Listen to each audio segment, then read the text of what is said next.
जय महाराष्ट्र मित्रांनो, आज आम्ही धाराशिव या ठिकाणावरून हंपी या ठिकाणी खास येथील ऐतिहासिक रचना पाहण्यासाठी आलो होतो आणि त्याची सुरुवात केली आम्ही अंजनाद्री पर्वत या ठिकाणापासून.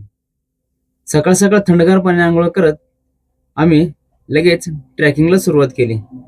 ट्रेकिंग करत असताना आम्हाला बऱ्याच पायऱ्या चढून वरती यावं लागलं आणि वरती आल्यानंतर घोषणा द्यायचा मोह काय आवरला नाही. पवनपुत्र हनुमान की जय श्रीराम जय श्रीराम जय श्रीराम जय श्रीराम. घोषणा देऊन झाल्यानंतर आम्ही तिथून पुढे विठ्ठल मंदिर या ठिकाणी आलो आणि आपल्या 50 नोटेवरती एक आपल्याला रथ पाहायला मिळतो.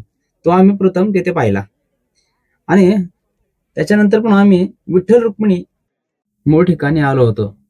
या ठिकाणी असे म्हणले जातं की परकीय आक्रमणापासून यांचं रक्षण करण्यासाठी पंढरपूर या ठिकाणी ह्या मूर्ती हलवण्यात आल्या होत्या. त्यानंतर आम्ही कलिंगड व अननस याचा आस्वाद घेतला.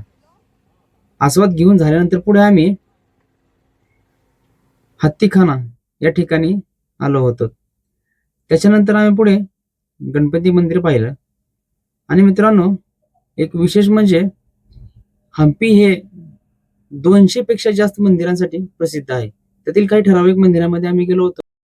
खरंच मित्रांनो, या ठिकाणातील जी मंदिरं आहेत ना, ती खरंच खूप पाहण्यासारखी. आणि मित्रांनो, तुम्हाला आणखीन एक सांगण्याचं विशेष म्हणजे इथे मंदिरं तर आहेत, परंतु त्यामध्ये मूर्त्या फार कमी प्रमाणात आहेत. कारण असे मानले जायचे की या ठिकाणी परकीय आक्रमण जी झाली त्यामध्ये बऱ्याच मूर्त्यांची विटंबना करण्यात आली होती आणि या ठिकाणी ठराविक जी मंदिर आहेत त्यामध्येच तुम्हाला मूर्त्या पाहायला मिळतील.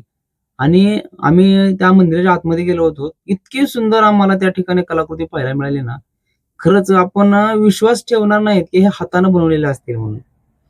त्यानंतर आम्ही तिथून पुढे एक शिला नरसिंह मंदिर या ठिकाणी गेलो होतो. एका शिळेमध्ये ते नरसिंहाचं मूर्ती बनवलेलं आहे मित्रांनो.